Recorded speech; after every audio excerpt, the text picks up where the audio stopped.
Pemirsa, ketinggian banjir yang merendam sejumlah wilayah di Jakarta belum juga surut. Sejumlah lansia yang terjebak banjir terpaksa dievakuasi dari rumah mereka. Tak hanya permukiman padat, banjir juga merendam perumahan mewah Kelapa Gading.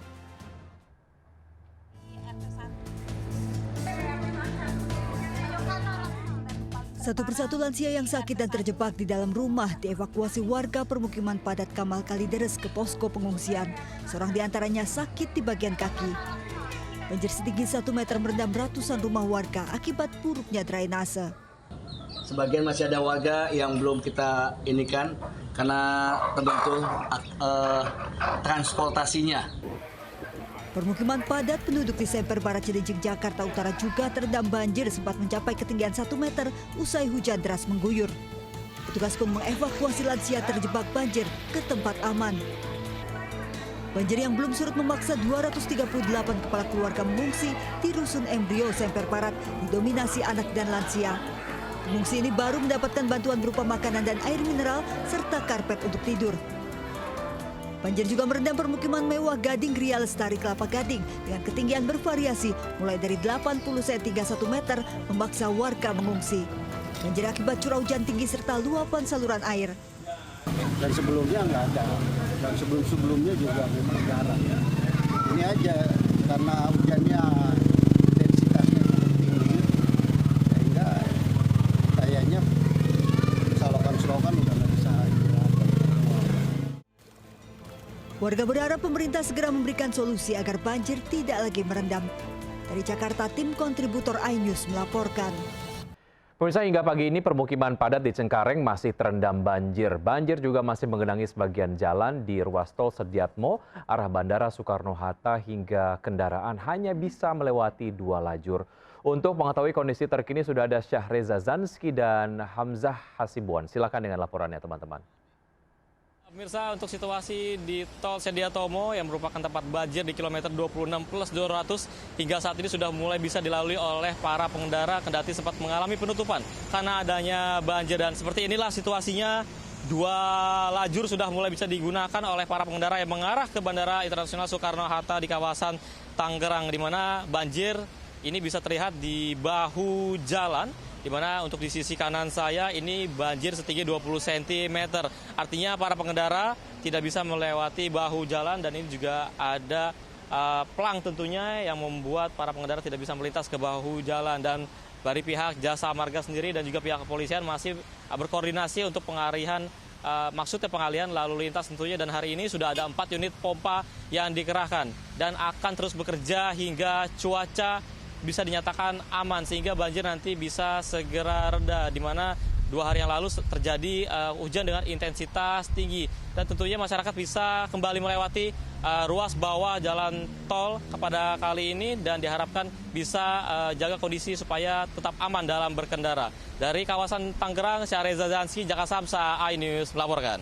Saat ini kondisi banjir masih terus mengepung wilayah di kota Jakarta saat ini. Salah satunya kami sedang berada di RW 09, Kecamatan Cengkareng, Jakarta Barat. Di sini kami akan coba masuk, di mana ketinggian air ini masih cukup dalam, mencapai 50 hingga 60 cm, di mana warga juga sudah meninggikan barang-barang dan juga masih kesulitan untuk melaksanakan aktivitas sehari-hari seperti makan maupun mencuci. Selain itu, pemerintah daerah di sekitar RW 09 ini juga sudah membuka posko pengungsian karena bisa dilihat kondisi saat ini di ruang tamu di salah satu rumah warga ini sudah sepenuhnya tergenang oleh air yang cukup tinggi. Selain itu ada beberapa sekolah juga yang kabarnya kami dapatkan informasinya bahwa dilakukan pembelajaran secara daring karena terendam oleh air di kejadian banjir di Jakarta kali ini. Kembali ke Anda, Wiki.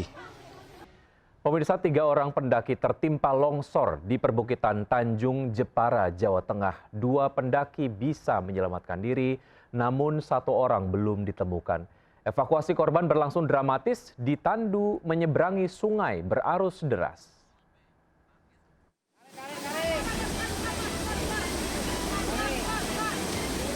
Evakuasi pendaki yang tertimpa longsor di perbukitan Tanjung Jepara, Jawa Tengah berlangsung dramatis. Korban luka patah tulang kaki harus ditandu dengan teknik vertical rescue menggunakan tali yang melintang di atas sungai berarus deras. Tak hanya itu, tim SAR juga harus membawa korban meniti jembatan bambu yang sempit. Sebelumnya, 3 orang pendaki berkemah di kaki bukit, Duku Jabung, Desa Tanjung, Jepara, Jawa Tengah. Tiba-tiba lereng bukit longsor menimpa tenda tempat mereka berkemah. Saat longsor terjadi Rabu dini hari, ketika korban sedang tertidur. 2 pendaki selamat, salah satu pendaki luka patah tulang kaki akibat tertimpa longsor. Sementara 1 pendaki atas nama Muhammad Nurul Azim belum diketahui nasibnya dan masih dalam pencarian tim SAR. Dan 1 orang sampai kemarin sore itu belum bisa kita temukan karena memang kondisi medannya yang sangat berat. Jadi dari dukuh terakhir itu kita masih jalan paling nggak 2 jam ke lokasi. Sempat tertunda karena hujan deras dan potensi longsor susulan pada Rabu malam, hari ini pencarian korban kembali dilanjutkan. Dari Jepara, Jawa Tengah, Alif Sutarto, iNews melaporkan. Pemirsa, hampir 1.000 orang warga Kampung Kandang korban banjir mengungsi di Rusunawa Embrio, Semper Barat, Cilincing, Jakarta Utara. Menteri Sosial Saifullah Yusuf atau Gus Ipul pagi tadi mendatangi lokasi pengungsian. Kedatangan Mensos Gus Ipul bersama Kepala Dinas Sosial DKI Jakarta untuk memastikan pengungsi korban banjir di Rusunawa Embrio mendapatkan bantuan makanan, pakaian, selimut, dan obat-obatan. Kementerian Sosial juga menyediakan 5 dapur umum untuk menyediakan 3.000 makanan untuk pengungsi. Untuk penanganan banjir Jakarta, Kementerian Sosial mengucurkan dana 2 miliar rupiah.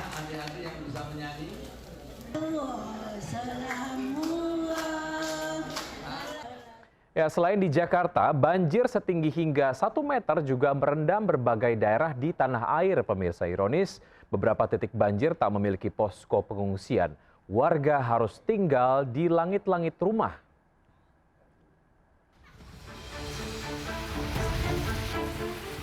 Ngati 6, lansia berusia 87 tahun dan anaknya Sueri 67 tahun terpaksa tinggal di langit-langit rumahnya saat banjir datang. Kali ini banjir mencapai 1 meter, merendam ratusan rumah di Desa Tanjung Rema, Martapura, Banjar, Kalimantan Selatan. Tidak ada pilihan lain, sang nenek tak memiliki sanak saudara tempat ia bisa mengungsi. Juga tidak ada posko pengungsian yang dibangun Pemda setempat. Hujan deras berhari-hari juga mengakibatkan banjir di 2 kampung di Pekalongan, Jawa Tengah pada Kamis pagi.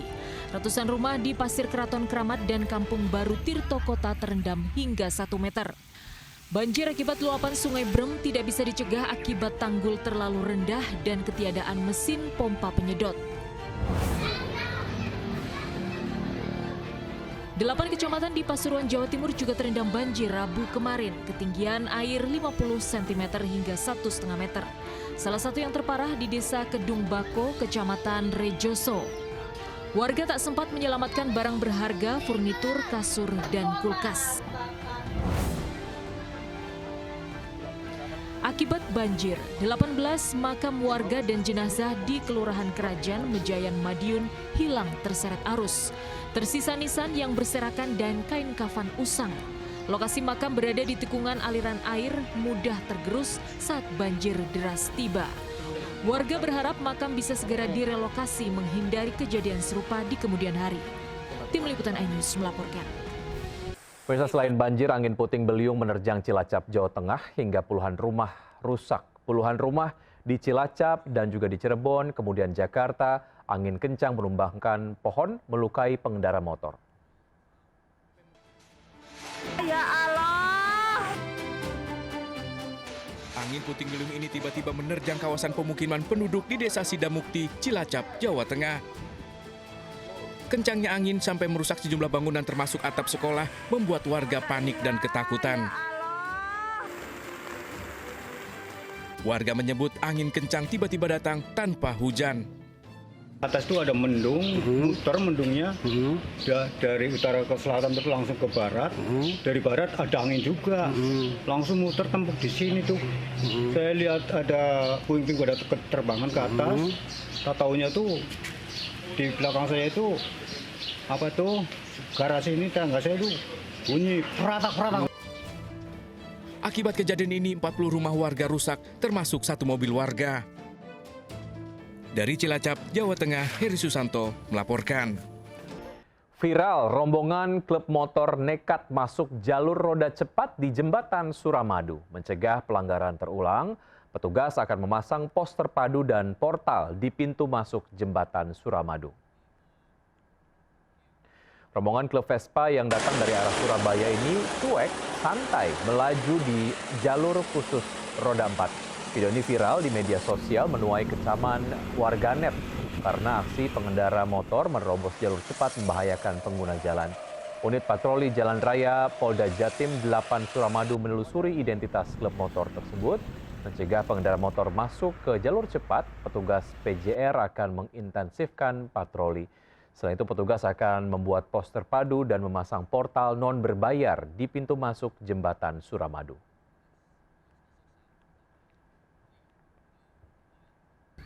Pemirsa, hampir 1 bulan program makan bergizi gratis beranggaran ratusan triliun telah berjalan. Banyak yang menyebut baik, tapi tak sedikit mengkritik. Kami ulas selengkapnya dalam Rakyat Bicara berikut ini.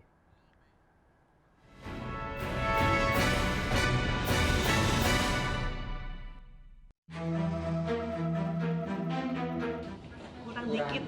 Apa, Kak? Kurang nasinya. Pemirsa, 100 hari sudah pemerintahan Presiden Prabowo Subianto dan juga Wakil Presiden Gibran Rakabuming Raka.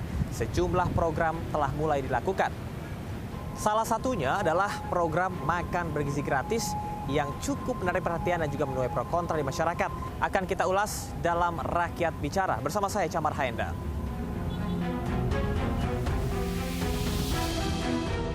Pemirsa, anggaran dari program makan bergizi gratis ini dilakukan secara bertahap, di mana tahap pertama yakni dari bulan Januari sampai dengan April 2025 terdapat sekitar 3 juta penerima manfaat. Pada bulan April sampai dengan Agustus, angka penerima naik menjadi 6 juta orang. Kemudian pada Agustus sampai September naik lagi menjadi 15 sampai 17 juta orang. Pada bulan September sampai dengan Desember, sasaran penerima ditargetkan mencapai 82,9 juta dengan total anggaran sekitar 420 triliun rupiah. Hal yang sama juga akan terjadi pada 2026, bahkan angkanya mencapai 400 triliun rupiah. Anggaran untuk makan siang gratis jumlahnya fantastis, mencapai 420 triliun rupiah per tahun. Dari mana uangnya? Mau tak mau otak-atik anggaran harus dilakukan. Anggaran perjalanan dinas dipangkas, anggaran infrastruktur dicukur, bahkan sempat muncul wacana pakai dana zakat dan cukai rokok untuk membiayai makan bergizi. Menelan anggaran super besar, pelaksanaan makan bergizi tak luput dari masalah. Mulai dari rasa makanan, pemilihan menu, potensi keracunan karena kurang higienitas, hingga lokasi pelaksanaan yang tidak merata. Ya sebenarnya sih membantu ya enggak ya, soalnya kan cuman sekolah. Tapi kan kita kebutuhan tuh di dalam rumah tangga kan banyak, bukan buat makan gratis aja. Ya kalau bisa kayak sembako apa. Sini SDN Pinang Sia belum, Jakarta Barat. SDN Jakarta Kartini belum. Ya secepatnya lah, biar merata gitu ya. Makan bergizi juga dinilai kurang tepat sasaran karena masih terpusat di daerah Jawa, bukan di daerah 3T yang memiliki angka stunting tinggi. Fokus dulu MBG ini pada wilayah dengan 3T. Jadi terluar, termiskin, terdepan. Itu yang menjadi fokus prioritas tahun pertama. Kemudian yang kedua adalah individual targeting. Jadi siswa yang berasal dari keluarga mampu, dia tidak perlu disubsidi oleh negara MBG-nya. Pemirsa, program makan bergizi gratis akan terus dilakukan hingga dengan 5 tahun ke depan. Oleh karenanya, evaluasi harus dilakukan. Saya Camar Haenda dan juru kamera Iran Syawahyudi. Sampai jumpa di Rakyat Bicara selanjutnya.